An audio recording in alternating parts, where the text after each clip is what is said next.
کبھی ایسا محسوس ہوا ہے کہ ذہن میں بس ایک بے چین سی سرگوشی گونج رہی ہو، یا کوئی ایسا شک جو دل کو پریشان کر دے، اور ایک ایسا انجانا خوف جو پتہ نہیں کہاں سے آ جاتا ہے؟ تو سوال یہ ہے کہ یہ احساس، یہ سرگوشی آخر آتی کہاں سے ہے؟ یہ ایک ایسا تجربہ ہے جس سے ہم سب کبھی نہ کبھی گزرتے ہیں، لیکن اچھی خبر یہ ہے کہ اس کے خلاف ایک بہت ہی خاص، ایک الہی تحفظ موجود ہے، اور آج ہم اسی کو سمجھنے کی کوشش کریں گے۔ اس کا جواب ہمیں ملتا ہے قرآن پاک کے 114ویں اور آخری باب یعنی سورۃ الناس میں۔ یہ سورہ صرف چند آیات نہیں ہیں، بلکہ ان تمام پریشان کن احساسات کے خلاف ایک مضبوط الہی ڈھال اور ایک محفوظ پناہ گاہ کی حیثیت رکھتی ہے۔ دیکھیں، اس سورے کا نام ہی کتنا خوبصورت ہے، الناس یعنی انسان، مطلب یہ ہم سب کے لیے ہے۔ یہ ایک بہت ہی طاقتور دعا ہے جو ہمیں سکھاتی ہے کہ کیسے ہر قسم کی برائی سے بچنے کے لیے براہ راست اللہ کی پناہ میں آیا جائے۔ تو چلیں اس روحانی قلعے کی بنیاد رکھتے ہیں۔ اس سورہ کی پہلی 3 آیات میں اللہ کی 3 ایسی طاقتور صفات کا ذکر ہے جو ہمارے تحفظ کی اصل بنیاد بنتی ہیں۔ پہلی صفت ہے رب، یعنی وہ ذات جو ہماری پرورش کرتی ہے، ہمیں سنبھالتی ہے اور ہماری ہر ضرورت کا خیال رکھتی ہے۔ تو جب ہم رب سے پناہ مانگتے ہیں تو گویا ہم اس یقین کا اظہار کرتے ہیں کہ جو ہمیں پال رہا ہے وہی ہماری سب سے بہترین حفاظت بھی کرے گا۔ دوسری صفت ہے ملک، یعنی بادشاہ۔ یہ ہمیں یاد دلاتا ہے کہ اصل حاکمیت، اصل طاقت تو صرف اللہ کی ہے۔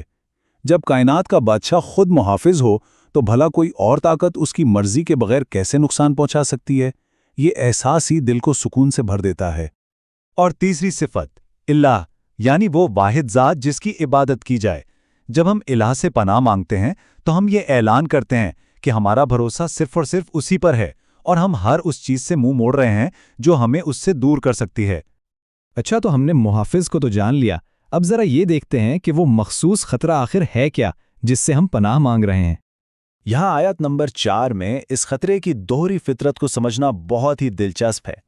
ایک طرف ہے الوسواس، یعنی وہ جو چپکے سے دل میں برے خیالات اور شک ڈالتا ہے، اور دوسری طرف وہی الخناس بھی ہے، یعنی وہ جو اللہ کا نام سنتے ہی فوراً پیچھے ہٹ جاتا ہے، چھپ جاتا ہے۔ مطلب اسی ایک آیت میں اس کا طریقہ بھی بتا دیا اور اس کی کمزوری بھی۔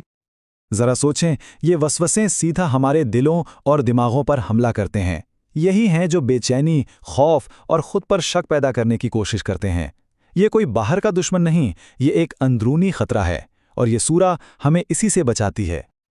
اور آخری آیت ہمیں بتاتی ہے کہ یہ وسوسے 2 طرح کے ہو سکتے ہیں۔ ایک تو جنات میں سے جو ہمیں نظر نہیں آتے، اور دوسرے خود انسانوں میں سے جو اپنی باتوں اور کاموں سے منفی سوچ اور برائی پھیلاتے ہیں۔ اس کا مطلب یہ ہوا کہ یہ تحفظ مکمل ہے، نظر آنے والے اور اندیکھے دونوں دشمنوں سے۔ تو سوال یہ پیدا ہوتا ہے کہ اس طاقتور روحانی ڈھال کو ہم اپنی روزمرہ زندگی میں استعمال کیسے کریں؟ چلیں اس کے کچھ عملی طریقوں کو دیکھتے ہیں۔ اس سورہ کو پڑھنے کے لیے کچھ خاص اوقات تجویز کیے گئے ہیں۔ ہر فرض نماز کے بعد تاکہ پورا دن حفاظت میں رہے، سونے سے پہلے تاکہ رات پرسکون گزرے، اور خاص طور پر جب بھی کوئی پریشانی، خوف یا شک محسوس ہو۔ یہ ایک بہت آسان عمل ہے جو ہمیں ہر وقت اللہ کی پناہ میں رکھتا ہے۔